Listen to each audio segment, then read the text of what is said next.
Nag-react na mga kababayan yung isang member ng Quadcom sa Congress sa naging pahayag po ni Digong na willing daw siya mga kababayan na mag-appear, mag-attend sa sa Quadcom investigation. Basta yung mga tanong daw, mga educated questions. At kung invite daw siya, mag-attend siya at he's hoping, sabi ni Digong, yung mga tanungan niya ay mga edukadong tanong, educated questions. Ngayon, nag-react po si Congressman Gutierrez, kababayan namin dito. Nagpapagang mga balita at pagtalakay sa mga isyu ng lipunan. Bulsa! Opinyon, banat at paglalantad sa katotohanan. Bulsa! What you see is what you get. You decide. Congressman One Rider Party List, Congressman Rods Gutierrez, taga rito sa Legazpi. Kanya niya, yung tanong namin talaga sa Congress, educated questions. Tama. Sabi ko nga mga kababayan, i-compare ninyo ang Senate investigation doon sa Pogo. Yung klase ng mga pagtatanong, lalo na po yung mga tanong ni Bato, saka ni Jingo Estrada, malayo sa educated questions. Pero po, mga kababayan, sa Congress po, marami yata yung educated. Lahat man niya, Mr. Maravillas yata, may edukasyon. Kaya lang, mas matatalino yata yung mga congressmen natin kaysa sa mga senador. Malalalim yung mga tanong, maayos magtanong sa Congress, yung ating mga Quadcom members, kaysa sa... di ba pa? Maraming brilliant po sa Kongreso kaysa sa Senado. Dagdagan pa nga yung eleksyon ng kung sino-sinong gustong maging senador mga kababayan. Kaya sabi niya, we are asking niya, you can be assured niya of educated questions. Sabi po ni Congressman Rods Gutierrez, matalino po itong si Congressman Rods Gutierrez, kahit napakabata pang congressman. But before ko mga kababayan ibigay sa inyo yung full story ng balitang yan, click subscribe muna dito sa ating YouTube channel and hit the notification bell para lagi po kayong updated sa mga kaganapan dito sa ating bansa. Like and share na rin po ninyo ng ating video at huwag na rin po ninyo na skip yung ating mga commercial ads para tuloy-tuloy lang ang pag-unlad ng bagong Pilipinas. Balikan natin yung ating kwento na sabi educated questions daw. Sabi ni Digong, he is hoping na matalino yung tanong. Alam mo naman, matalino. Ano ba? Mas matalino yung ating mga congressmen sa mga kaalyado niyang mga senador. Di ba mga kababayan? Ito yung sagot ni Congressman Gutierrez. Sabi dito sa report ng Inquirer, Gutierrez tells Duterte, Quadcom members ask educated questions niya. Ganon na niya kami rito sa Kongreso. Kulang na lang sabihin ni Congressman Rods Gutierrez, ang hindi educated questions, yung mga di ba? Sabi dito sa amin, pag nagtatanong sa Congress, masamukon. Di ba? Ano niya, Mr. Maravillas, na masamukon? Nakakalito po? Nakakabobo yung tanong. Tanong pa lang po, mabubobo ka na? Dinadala ni Bato sa mga pasigaw-sigaw. Sabayan pa ni Jinggoy. Lalo yung pagtatanong doon po mga kababayan sa isang witness na sabi namatay na yun. Yung si Maslog, ang pangalan na ngayon, Jessica Francisco, sa Pogo investigation kay Alice Goo, sabi ng PAO, nagulo lang niya yung investigasyon. Sino kasi nag-invite noon as resource person? Mamaya balikan natin. Dito muna tayo kay Digong, mga kababayan, na nagsabi willing siya na pag-iimbitado siya. In-invite na siya. Hindi man pumunta. Doon nga tayo, mga kababayan, na talagang a-attend siya. Pero anyway, sabi niya, Pag inimbitahan niya ako, inimbitahan na nga. Wala pa rin. O ngayon, di ulitin yung, invitation. Tingnan natin kung pupunta si Digong sa issue ng EGK, War on Drugs. Kaya sabi po, story ng balitang yan, click subscribe muna dito sa ating YouTube channel and hit the notification bell para lagi po kayong updated sa mga kaganapan dito sa ating bansa. Like and share na rin po ninyo ang ating video. At huwag na rin po ninyo na skip yung ating mga commercial ads para tuloy-tuloy lang ang pag-unlad ng Bagong Pilipinas. Sa mga nagana po ng malinis and spacious fitness gym, pumunta lang po kayo sa aming Colossal Fitness Gym. We also offer Grab Car Rental with our brand new 2023 model ng Toyota Innova. We also accept booking for those who are planning to travel via PAL, Cebu Pacific, and other airline companies, local and international, and bills payment for Meralco Bills, Aleco Bills, PLDT, etc. Ang Colossal Fitness Gym is located at 3rd floor Security Bank Building, Lanco Business Park, Legazpi City, Albay. For inquiries, look for Gilon Maravillas, contact number 0966-802-0949. Yan po yung aming Innova. Lagi na pong matao sa amin.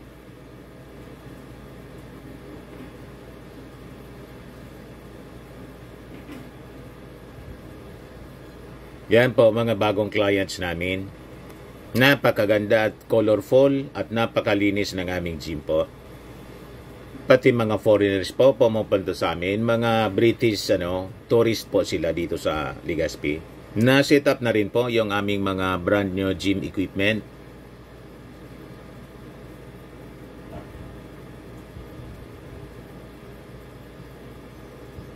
May treadmill na rin po kami. Ito naman po yung bago naming product na binibenta online. Eye Glow Serum, whitening po siya. Tingnan ninyo yung epekto sa aking anak na architect before and now. Yung mga inquiries po ninyo, dumiretso na lang kayo sa kanyang Facebook account, Riz Maravillas.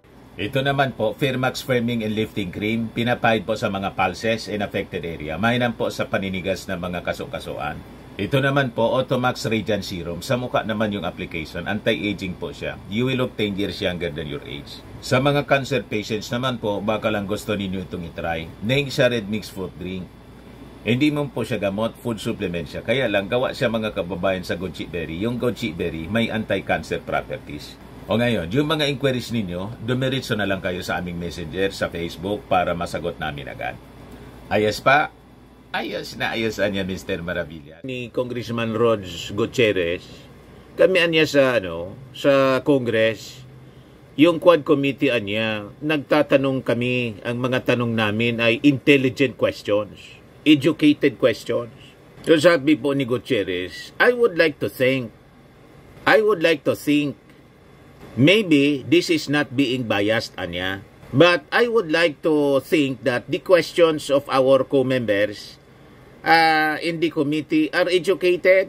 Alata man po. Malalalim po magtanong at maayos magtanong po yung ating mga congressmen. Pag pinakinggan po natin, pinanood natin mga kababayan, parang court litigations man lang. May tamang training po. Balibasa karamihan, hindi naman lahat. Karamihan sa kanila mga mahuhusay na abogado, hindi tulad po sa Senado. Balibasa kung sino-sino na lang ang nananalo. O diba? Dahil sa popularity, sa Congress po talagang direkta kasi sila na binubutuhan. Lahat man na niya, Mr. Maravillas, direktang binubutuhan. O nga.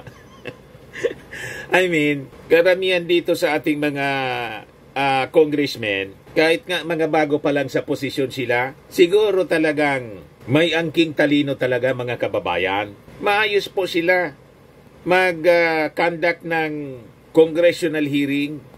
Kaya sabi po ni Gutierrez, kami excited kami na makaharap yung dating Pangulo. Sabi nga po ni Congressman Abante, ibibigay niya namin yung tamang trato, pagrespeto, sa dating Pangulo.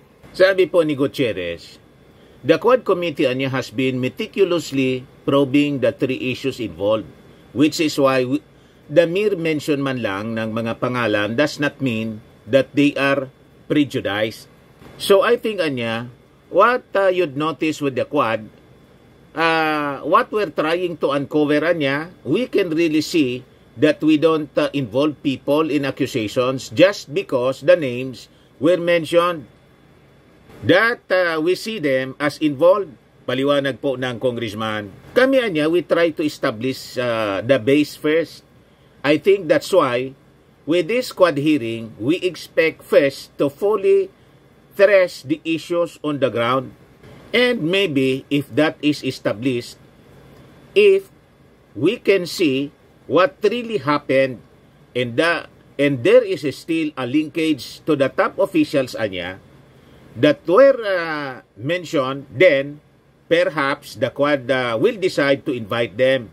So bukas yata magre-resume ng hearing yung Quadcom, pero hindi pa po imbitado doon yung dating Pangulo kasi may mga naka-schedule na mga resource speakers po, resource persons. Ngayon, sabi naman po ni Congressman Benny Abante, yung pag-change ng posisyon, change of heart ni Digong, na once na inimbita, attend siya, welcome niya. Ito yung sabi niya sa mainstream media, interview ng mainstream media. Pakinggan natin. Sir, sino po yung na-expect naman yun? Sino po yung mga dalaro? Si Digong? Well, sa amin, yung positive intention ng ating dating Pangulo na mag-attend sa aming hearing, welcome development sa amin yun. No? Because in my committee, inibitahan namin siya, although he failed to attend. But I don't think he will be invited on Friday. Kasi mayroon pang ilan ng mga witnesses na iimbitahin namin. Sayang naman kung hindi na yung magugulan ng pansin lahat ng mga inibitahan namin mga witnesses and resource speakers. But will Kerwin Espinosa? I think he said it. Palagay ko pupunta siya. Sa amin naman, he will be accorded the respect of a former president, kanyang posisyon, and cordiality. Sir, yung comment niyo, comment niyo lang nag-file ng COC si Alice Go. Alam mo, sa akin, I do not know her intention, no? But I think the people should know about what she's doing. Magkikita naman yun alam ko naman na marami siyang pera na magagamit, no? I hope that the people in Bambantarlac would be more intelligent sa election na ito. So yesterday, nag-file ng COC si Roslyn. Roslyn, asawa niya. Oo. Di ba may post order na sa kanya? Anong gagawin niyo sa kanya? Ay ba ng topic yon? So welcome niya si Digong, mga kababayan, na mag-attend at ibibigay namin yung tamang pagrespeto sa kanya bilang former president. Gano'n naman sa Congress. Ibang-iba kaysa doon sa sa style ni Bato na may pasigaw-sigaw. Dinodoro-doro. Di ba? O ngayon, doon nga sa pagpapatuloy mga kababayan ng investigasyon kay Alice Go, sabi ng PAOK, naguluan niya because of the appearance ng isang resource person, si Jessica Francisco. Naguluan niya yung investigasyon. Sabi ni PAOK Chairman Casio, sino kasi nung nagpaimbita noon? Bakit ginawang resource person yun? Baka planted po para magulo yung investigasyon. Tapos sinasabit na yung Palasyo Malacanang, inaakusa ni Bato na may nasa likod daw na taga-palasyo, someone in the palace. Itong si Jessica Francisco, para daw isabit sila ni Digong. Nagkagulo-gulo po. Yan Panggulo lang kay Alice Go. PAOK, NBI shocked by textbook scam. Suspects claims. Yan sabi po ni Casio. Duda daw sila, sabi ni Casio, sa claims ni Mary Ann Maslog na ang bagong pangalan ngayon, Jessica Francisco. So sabi dyan, in the Senate hearing, Maslog claimed she was stopped by the Philippine National Police to contact GOO during her escape. PAOK spokesperson pala si Winston Casio, hindi chairman. Lahat kami nabigla kahapon. He also noted Maslog's lack of credibility. Sabi niya, so far, wala pa. Ngayon, nakakagulo pa lang siya sa investigasyon. Alam mo, kapag ang tao walang credibility, meron ka pang mapipiling paniniwalaan. So, depende sa taong bayan kung ano yung paniniwalaan, kung meron ba o wala. Meanwhile, si NBI Director Jaime Santiago said his office would interview Maslog, who now goes by the name Jessica Francisco, over her claims, including her insistence that she had gone to Indonesia to persuade GOO to surrender to the Philippine authorities. So, isa sa ilalim daw nila sa tactical interrogation itong si Maslog or si Jessica Francisco. Nagkaroon na ako ng initial talk sa kanya, talagang yung observation ng Senate na con artist siya, liar, talagang ang daming istorya. Kung paniniwalaan mo siya, mawawala na naman siya. Yun nga, sino ang nag-imbita? Sino nagsalang yan dyan? Tama? Yan ang tanong. Bakit tinayaan ninyo? Wala bang proper validation or vetting sa mga witnesses ninyo? Resource persons. Yung Congress po, hindi po nagsasalang ng kung sino-sino lang. Ini-evaluate nila yung testimony. O ngayon, nagkakagulo-gulo na kayo dyan. O sinong may kasalanan yan? Tapos sasabihin ninyo, con artist. Con artist pala? Baka another Biko yan. Alias Bikoy, mga kababayan. He also said a claim made by Senator Ronald Bato de la Rosa that Maslog had been ordered to implicate senior officials in the past administration is highly unlikely. Malabo niya. Napakalayo ng istorya. Wala po ganong istorya. Yan po ay tututukan namin ng investigasyon. Si Jessica Francisco, Maslog, iisa. Yan ay mukha talagang magugulo tayong lahat pagka pinakinggan natin siya. Hayaan niyo po kaming mag-conduct ng tactical interrogation. Sabi po ni Santiago, Maslog was implicated in the 24 million pesos textbook procurement scam in 1998 and was able to avoid being charged after she faked her death in 2019. She then changed her name to Jessica Francisco. Ayan po siya, mga kababayan. Tapos nag-alsa boses na naman si Bato. Kaduda-duda, pati yung tanongan niya ni Bato, sabi ni Director Santiago. You see, sabi ni Bato, someone niya, ginagamit ka para implicate niya kami. Ni Digo. You see, pakinggan natin mga kababayan yung investigasyon. Ito yung sinasabi natin na hindi ito educated questions. Malayo po sa pagtatanong ng Congress. Ito yung courtesy ng Senado, Senate Committee on Women. Coming from you, ano yung impormasyon na sinasabi mo? Dapat nito kay Bato, wag nang i-renew natin ang pagkasenador. Tanggalin natin sa Senado. I did not give any information po directly kay kay... No. Anong information ang narinig nyo kay Gu Huaping nung kinausap nyo? Anong sinabi niya? Actually po, when I talked to Alice po, kwento lang po ni Alice sa akin lahat from the beginning kung paano po siya nagsimula pagka-mayor. At saka sa lahat po na sinong nag-udyok. Hindi kami interesado dyan. Hindi nga, Miss Maslog. At alam nyo, hindi yan ang tinatanong namin sa inyo. Madam Chair, babalik ka talong beses sa kulungan ni Alice Go for that purpose alone? Makipagkwentuhan? Ha? Do you want this committee to believe you? na magkwentuhan lang. Bakit kasi in-invite Dalawang beses ninyo? ka pumunta. Yan ang tanong dyan. Anong pakay mo? Bakit ka pumunta doon?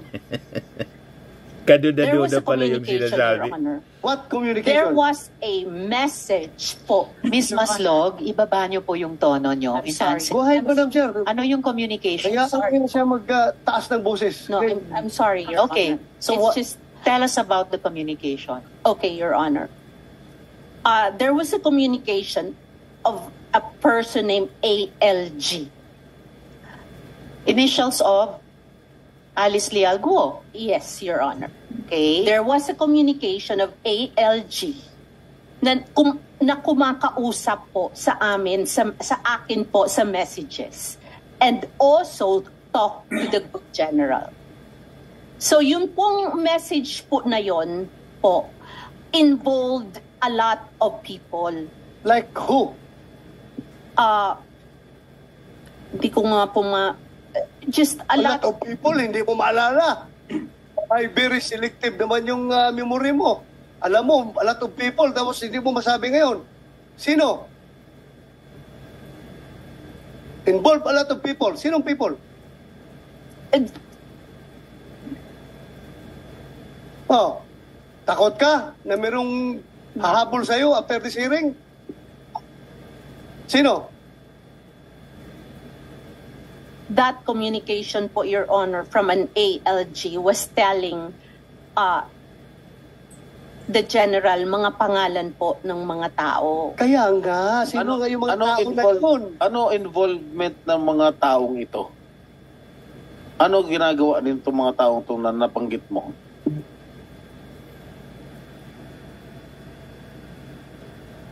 Miss Maslow? Madam Chair, hindi Yes, niya Senator De La masabi-sabi. Rosa. Dahil siya mismo ang may hawak ng affidavit na gustong papirmahan kay Alice Go na ipinpoint si President Duterte, Senator Go, Senator Bato at si General Karamat na nasa likuran ng Pugo Operations. No, sir. Yan ang totoo. Huwag ka magsinungaling dito. Sir, there was no affidavit po. That's Wow. not true, sir. Alice, pumunta siya doon sa'yo two times? Copy. Pumunta siya doon 2 times? You may answer this or not. Basta, pumunta ba siya 2 times? Bumisita? Madam Chair, opo, 2 times po. O, pumunta siya. Anong purpose ng magpunta niya doon sa'yo?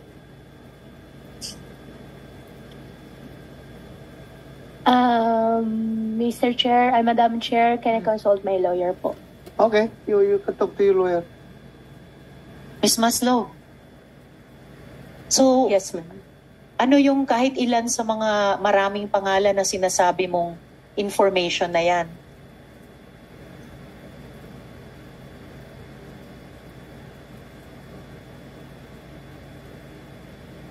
Sinight ka na namin in contempt. I know, Your Honor. You are here in the Senate. At kahit ubus na ang PC namin sa isang resource person, pag cited in contempt at nasa custody ng Senate, well, of course, pending this coordination with the NBI. So you are not only in the protection of the NBI, pati kahit ubus na ang PC namin sa inyo, pati protection ng Senate. So what is your answer to our question? Your Honor, can I just submit the document, Your Honor, sa inyo? Submit it now. It's 3 minutes to 5 o'clock. I don't have it right Write now, it Your down on paper. May papel kayo dyan, di ba? Bakit ba ayaw mo sabihin, excuse me, Madam Yes. Chair, bakit ayaw mo ba sabihin, Pro Tempore. Marian? The reason, Your Honor, is that because I am not sure if that's true. No, And it I doesn't don't matter want to- if it's true. Miss Maslog, kami po magtitimbang sa lahat na narinig namin sa mga resource persons na karaang mga buwan, mga taon. Kami po sa komite magtitimbang alin ang mukhang totoo, alin ang mukhang sinungaling. So we just need the raw information from you. Yung ibang mga resource persons, yung ilan na ayaw sumagot verbally, sige, pinasulat namin sa papel. Submit it to us now through the COMSEC. So that Yan po ang evaluation po ng NBI at saka PAOK, panggululangan niya. Ang tanong, sino ang nag-imbita? Bakit pinagsalita ninyo ang taong yang dyan na panggulo lang pala? Di ba? Pagkatapos sabi ni Bato, someone anya from the palace ang nasa likod para i-implicate kami ni dating Pangulong Digong. Kaduda-duda po na planted itong si o diba? Para guluin yung investigasyon ng Senado po. At yung mga pagtatanong ni Bato, parang drama. O diba? Para pagdudahan mga kababayan, yung Palasyo Malacanang, sabi ng NBI, magsasagawaan niya kami ng tactical interrogation dito kay Jessica. Tama po. Para yung mga maitim na plano nitong mga sangkot ay hindi magtagumpay.